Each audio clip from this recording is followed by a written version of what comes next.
पहुंचे हुए ने सारियां दे ते समूची साध संगत नूं गुरु फतेह प्रवान होवे जी। वाहिगुरू जी का खालसा वाहिगुरू जी की फतेह। खालसा जी जिन्हें सवास उस परमात्मा ने साडे लिखे आ ओ भोग के हर इंसान ने इस दुनिया तो चले जाना है। ए शरीरा मेरा इस जग में आए के क्या तुझ कर्म कमाया कि कर्म कमाया तुझ शरीरा जा तू जग में आया। ਜਿਹੜੇ ਬਜ਼ੁਰਗਾਂ ਦੀ ਅਸੀਂ ਅੱਜ ਅੰਤਮ ਅਰਦਾਸ ਵਿੱਚ ਸ਼ਾਮਲ ਹੋਣ ਆਏ ਹਾਂ, ਉਹਨਾਂ ਦਾ ਜੀਵਨ ਬਹੁਤ ਹੀ ਪ੍ਰੇਰਨਾਦਾਇਕ, ਬਹੁਤ ਹੀ ਚੜ੍ਹਦੀ ਕਲਾ ਵਾਲਾ ਹੈ। ਜਦੋਂ ਉਹਨਾਂ ਦੀ ਜਵਾਨੀ ਸੀ, ਜਵਾਨੀ ਦੇ ਵਿੱਚ ਆਪਣੇ ਆਪ ਨੂੰ ਦੇਸ਼ ਨੂੰ ਸਮਰਪਿਤ ਕੀਤਾ, ਫੌਜ ਵਿੱਚ ਭਰਤੀ ਹੋਏ। फौज में भर्ती के दौरान उन्होंने 3 लड़ाइयां लड़ियां देश के लिए 1962 की, 1965 की, 1971 की। साडे बजुर्गों ने देश के लिए 3 लड़ाइयां लड़ियां। उस तो बाद रिटायरमेंट लैके पिंड अपने बच्चों के नाल रह रहे सी। फिर साडे सारे सिख समाज के जिंदगी के अंदर एक अजिही घटना घटती है जिसने हजारां परिवारां नूं उजाड़ दिता, लखां लोकां दी जानां ले लईआं। ਉਹ ਸੀ 1984। दिल्ली के तख्त ते बैठे कांग्रेसी हुक्मरानां ने सिख समाज के अंदर झोली के अंदर जून 1984 पाई, नवंबर 1984 पाई। साडे धर्म ते हमला होया, टैंकां तोपां नाल हमला किया गया, श्री अकाल तख्त साहिब जी नूं ढह ढेरी किया गया, हजारां निर्दोष सिखां दा कतलेआम किया गया। दरबार साहिब की पवित्र परिक्रमा निर्दोष सिखां दे खून नाल रंगी गई। फिर नवंबर 1984 ते 10,000 सिखां दा कतलेआम किया गया दिल्ली दीआं गलियां दे विच। दिल्ली दीआं गलियां दे विच 3 दिन सिखां दा कतलेआम हुंदा रहा। 3 दिन के कतलेआम तो बाद उस कतलेआम के कारण वाले मुखी राजीव गांधी घरों बाहर निकल के अपने महल तो बाहर निकल के यह गल कहता है कि जदों कोई दरख्त गिरदा तां धरती हिलदी है, धरती हिलदी है तां हजारां लोग मरी जाते ने। यह कह के ये शब्द सिर्फ 3 लाइनां नहीं सन, ये शब्द सन उसकी मानसिकता नूं दर्शा रहे सन। उसने खुद ही पुलिस, खुद ही अदालत, खुद ही जज बन के फैसला सुना दिता, सारे कातलां नूं बाइज्जत बरी कर दिता। इस घटना ने समुचे सिख समाज को बहुत गहरे जख्म दिते, कदे ना भरे जाने वाले सलीबी जख्म दिते। खालसा जी जदों दिल्ली के तख्त ते बैठे हुक्मरानां ने सानू इंसाफ देने तो इनकार किया, पंजाब की धरती तो हजारां गैर कौम सिख नौजवानों के हाथ हथियारां तक चले गए। उन्हां नौजवानों दे विच साडे बजुर्ग जसवंत सिंह जी का बेटा भाई हरपिंदर सिंह गोल्डी भी उस संघर्ष के विच शामिल होया। 18 साल की उम्र के विच भाई हरपिंदर सिंह गोल्डी कौम की सेवा करते हुए शहादत नूं प्राप्त हो गए। उन्होंने संघर्ष में शामिल होने के कारण परिवार नूं बहुत ही कष्ट सहने पे, दुख सहने पे। साडे बजुर्गों के केस पा के जेल भेज दिता गया। इसी दौरान साडी भैन बीबी अमनदीप कौर जी नूं साडे घर आके गोलियां मारियां गईयां। इस संघर्ष के दौरान मेरी मुलाकात भाई हरपिंदर सिंह गोल्डी दे नाल हुंदी है।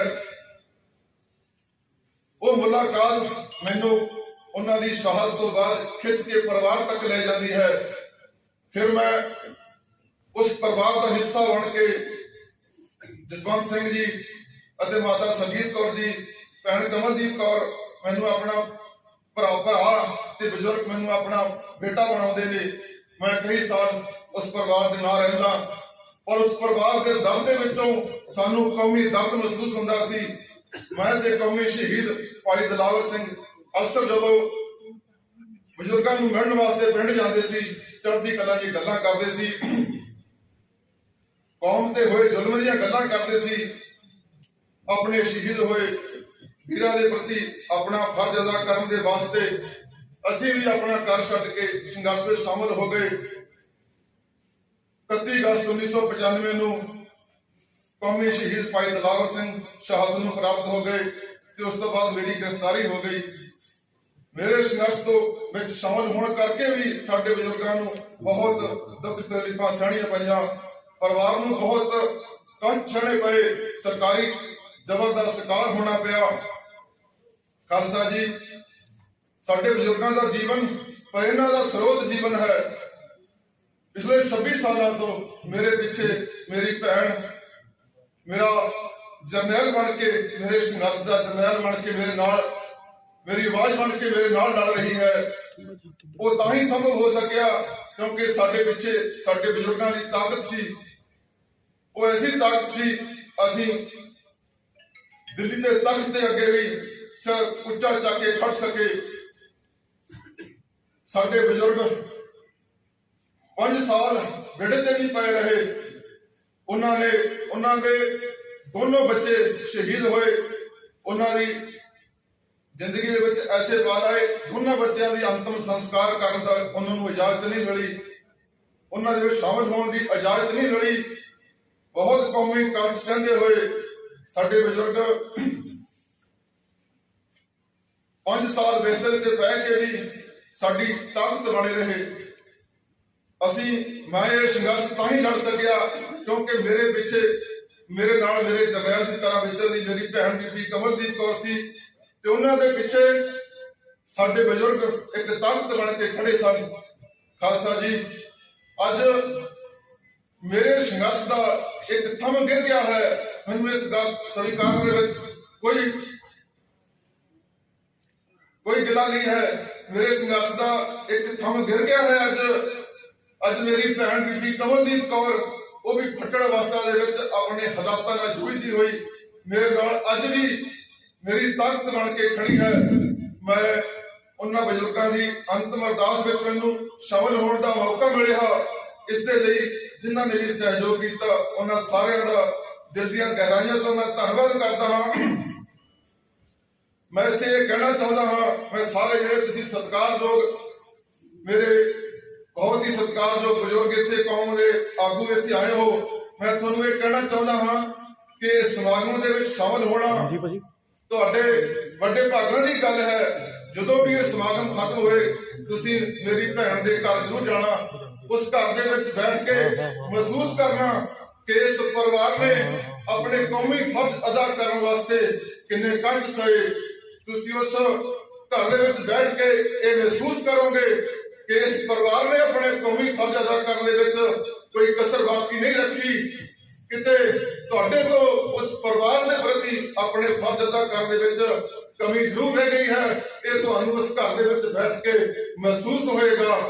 ਖਾਲਸਾ ਜੀ, ਅਸੀਂ ਕੱਲ ਵੀ ਆਪਣੇ ਫਰਜ਼ ਅਦਾ ਕੀਤੇ ਸੀ, ਅੱਜ ਵੀ ਕਰ ਰਹੇ ਹਾਂ, ਅੱਗੇ ਵੀ ਕਰਾਂਗੇ।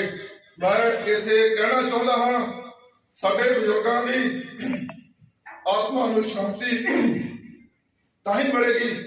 ਮੈਂ ਇੱਥੇ ਖਾਲਸਾ ਪੰਥ ਨੂੰ ਇਹ ਸੰਦੇਸ਼ ਦੇਣਾ ਚਾਹੁੰਦਾ ਹਾਂ, ਅਕਾਲ ਪੁਰਖ ਵਿੱਚ ਵਿਸ਼ਵਾਸ ਦਾ ਪ੍ਰਤੀਕ ਅਕਾਲੀ, ਹਿੰਦੂ ਮੁਸਲਿਮ ਸਿੱਖ ਈਸਾਈ ਏਕਤਾ ਦਾ ਪ੍ਰਤੀਕ ਅਕਾਲੀ, ਸਾਰੇ ਧਰਮਾਂ ਦੇ ਸਤਿਕਾਰ ਦਾ ਪ੍ਰਤੀਕ ਅਕਾਲੀ, ਸਰਬ ਸਾਂਝੀ ਬਾਲਤਾ ਦਾ ਸੰਦੇਸ਼ ਅਕਾਲੀ। ਮੇਰੀ ਰੂਹ ਅਕਾਲੀ, ਮੇਰਾ ਦਿਲ ਅਕਾਲੀ, ਹਾਂ ਮੈਂ ਅਕਾਲੀ, ਹਾਂ ਮੈਂ ਅਕਾਲੀ ਚਾਹੁੰਦਾ ਹਾਂ। ਇਸ ਧਰਤੀ ਤੇ ਸਰਕਾਰ ਅਕਾਲੀ। ਖਾਲਸਾ ਜੀ, ਬੋਲੇ ਸੋ ਨਿਹਾਲ। ਉਹਨਾਂ ਕਾਤਲਾਂ ਦਾ, ਜਿਨ੍ਹਾਂ ਕਾਤਲਾਂ ਨੇ ਸਾਡੇ ਅਕਾਲ ਤਖਤ ਸਾਹਿਬ ਨੂੰ ਢਹਿ-ਢੇਰੀ ਕੀਤਾ, ਜਿਨ੍ਹਾਂ ਨੇ ਹਜ਼ਾਰਾਂ ਨਿਰਦੋਸ਼ ਸਿੱਖਾਂ ਦਾ ਕਤਲੇਆਮ ਕੀਤਾ, ਉਹਨਾਂ ਦਾ ਰਾਜ ਭਾਗ ਇਸ ਧਰਤੀ ਦੇ ਮੱਥੇ ਤੇ ਲੱਗਿਆ ਹੋਇਆ ਇੱਕ ਕਲੰਕ ਹੈ। ਖਾਲਸਾ ਪੰਥ ਦਾ ਇਸ ਧਰਤੀ ਮਾਂ ਦਾ ਅਪਮਾਨ ਹੈ। ਮੇਰੀ ਸਾਰੇ ਖਾਲਸਾ ਪੰਥ ਨੂੰ ਇਹ ਬੇਨਤੀ ਹੈ ਕਿ ਸਾਡੇ ਗੁਰੂ ਸਾਹਿਬਾਨਾਂ ਨੇ ਸ਼ਹਾਦਤਾਂ, ਕੁਰਬਾਨੀਆਂ ਸਰਬੰਸ ਇਸ ਕਰਕੇ ਨਹੀਂ ਮਾਰਿਆ ਕਿ ਕਿਸੇ ਸਹੂਲਤਾਂ ਸਾਨੂੰ ਮਿਲਣਗੀਆਂ। ਉਹਨਾਂ ਨੇ ਧਰਮ ਦੇ ਲਈ, ਕੌਮ ਦੀ ਅਣਖ ਤੇ ਗੈਰਤ ਦੇ ਲਈ ਸਰਬੰਸ ਵਾਰਿਆ। आओ ਆਪਾਂ ਸਾਰੇ मैं ਤੁਹਾਨੂੰ ਇਹ ਬੇਨਤੀ ਕਰਦਾ ਪਹਿਲਾਂ ਧਾੜਵੀ ਆਉਂਦੇ ਸੀ ਕਾਬਲ ਤੇ ਕੰਧਾਰ ਵੱਲੋਂ ਇਸ ਧਰਤੀ ਨੂੰ ਲੁੱਟਣ ਵਾਸਤੇ ਅੱਜ ਧਾੜਵੀ ਦਿੱਲੀ ਵੱਲੋਂ ਆ ਰਹੇ ਨੇ ਇਸ ਧਰਤੀ ਨੂੰ ਲੁੱਟਣ ਵਾਸਤੇ मैं ਸਾਰਿਆਂ ਨੂੰ ਬੇਨਤੀ ਕਰਦਾ ਇਹ ਉਹ ਸਾਨੂੰ ਉਹ ਤੁਹਾਨੂੰ ਆਗੂ ਕੌਣ ਦੇ ਰਹੇ ਨੇ ਸ਼ਰਾਬੀ ਤੇ ਕਮੇਟੀ ਕਲਾਕਾਰ ਖਾਲਸਾ ਜੀ ਤੁਸੀਂ ਜਾਗ ਜਾਓ ਕਿਤੇ ਸੁੱਤੇ ਨਾ ਰਹਿ ਜਾਣਾ ਕੋਈ ਗਲਤੀ ਨਾ ਕਰ ਲੈਣਾ ਇਸ ਧਰਤੀ ਇਹ ਧਰਤੀ ਪੀਰਾਂ ਪੈਗੰਬਰਾਂ ਦੀ ਗੁਰੂਆਂ ਦੀ ਧਰਤੀ ਹੈ ਇਹ ਯੋਧੇ ਮਹਾਬਲੀਆਂ ਦੀ ਧਰਤੀ ਹੈ ਇਹ ਧਰਤੀ ਬਾਬਾ ਦੀਪ ਸਿੰਘ ਵਰਗੇ ਸਿਰਲੱਥ ਯੋਧਿਆਂ ਦੀ ਹੈ ਇਹ ਧਰਤੀ ਅਕਾਲੀ ਫੂਲਾ ਸਿੰਘ ਵਰਗੇ ਜਰਨੈਲਾਂ ਦੀ ਹਰੀ ਸਿੰਘ ਨਲੂਏ ਵਰਗੇ ਜਰਨੈਲਾਂ ਦੀ ਹੈ ਇਸ ਧਰਤੀ ਤੇ ਉਹਨਾਂ ਕਾਤਲਾਂ ਦਾ ਰਾਜ ਭਾਗ ਉਹਨਾਂ ਧਾੜਵੀਆਂ ਦਾ ਰਾਜ ਭਾਗ ਇਸ ਧਰਤੀ ਦੇ ਮੱਥੇ ਤੇ ਲੱਗਿਆ ਹੋਇਆ ਕਲੰਕ ਹੈ ਆਓ ਇਸ ਕਲੰਕ ਨੂੰ ਮਿਟਾ ਦਈਏ ਸਾਡੇ ਬਜ਼ੁਰਗਾਂ ਦੀ ਆਤਮਾ ਨੂੰ ਸ਼ਾਂਤੀ ਤਾਂ ਹੀ ਮਿਲੇਗੀ ਜਿਨ੍ਹਾਂ ਨੇ ਉਹਨਾਂ ਤੇ ਜ਼ੁਲਮ ਕੀਤੇ ਨੇ ਜਿਨ੍ਹਾਂ ਨੇ ਸਾਡੇ ਪਰਿਵਾਰਾਂ ਨੂੰ ਉਜਾੜਿਆ ਹਜ਼ਾਰਾਂ ਮੇਰੇ ਵੀਰ ਸ਼ਹੀਦ ਹੋਏ ਨੇ ਉਹਨਾਂ ਦੀ ਆਤਮਾ ਨੂੰ ਸ਼ਾਂਤੀ ਤਾਂ ਹੀ ਮਿਲੇਗੀ ਜੇ ਇਹਨਾਂ ਦੀ ਇਸ ਰਾਜ ਭਾਗ ਦਾ ਇਸ ਕਾਤਲ ਕਾਂਗਰਸ ਦੇ ਰਾਜ ਭਾਗ ਦਾ ਇਸ ਧਰਤੀ ਤੋਂ ਇਸ ਦੇਸ਼ ਤੋਂ ਇੱਕ ਸਿੱਖ ਦਾ ਫਰਜ਼ ਹੈ ਜਦੋਂ ਵੀ ਤੁਹਾਨੂੰ ਵੋਟ ਪਾਉਣ ਦਾ ਜੇ ਤੁਸੀਂ ਨਹੀਂ ਲੜ ਸਕੇ ਗੱਲ ਮੰਨੀ ਜਾ ਸਕਦੀ ਹੈ ਲੇਕਿਨ ਵੋਟ ਪਾਉਣ ਦੇ ਅਧਿਕਾਰ ਦੀ ਵਰਤੋਂ ਕਰਦੇ ਸਮੇਂ ਇਸ ਵੋਟ ਪਾਉਣ ਦੇ ਅਧਿਕਾਰ ਨੂੰ ਆਪਣਾ ਹਥਿਆਰ ਸਮਝ ਕੇ ਉਹਨਾਂ ਕਾਤਲਾਂ ਦੇ ਖਿਲਾਫ ਵਰਤੋ ਬੋਲੇ ਸਤਿ ਸ੍ਰੀ ਅਕਾਲ ਧਰਤੀ ਤੇ ਸ਼੍ਰੋਮਣੀ ਅਕਾਲੀ ਦਲ ਸਾਡੀ ਪੰਥ ਦੀ ਨੁਮਾਇੰਦਾ ਜਥੇਬੰਦੀ ਹੈ ਸਾਡੇ ਪੁਰਖਿਆਂ ਦੀ ਵਿਰਾਸਤ ਹੈ ਇਹ ਵਿਰਾਸਤ ਜਿੰਨੀ ਤਗੜੀ ਹੋਏਗੀ ਜਿੰਨੀ ਮਜ਼ਬੂਤ ਹੋਏਗੀ ਖਾਲਸਾ ਜੀ ਉਨੇ ਹੀ ਸਾਡੇ ਹੱਕ ਸੁਰੱਖਿਅਤ ਰਹਿਣਗੇ ਸਾਡੇ ਉਹਨਾਂ ਹਜ਼ਾਰਾਂ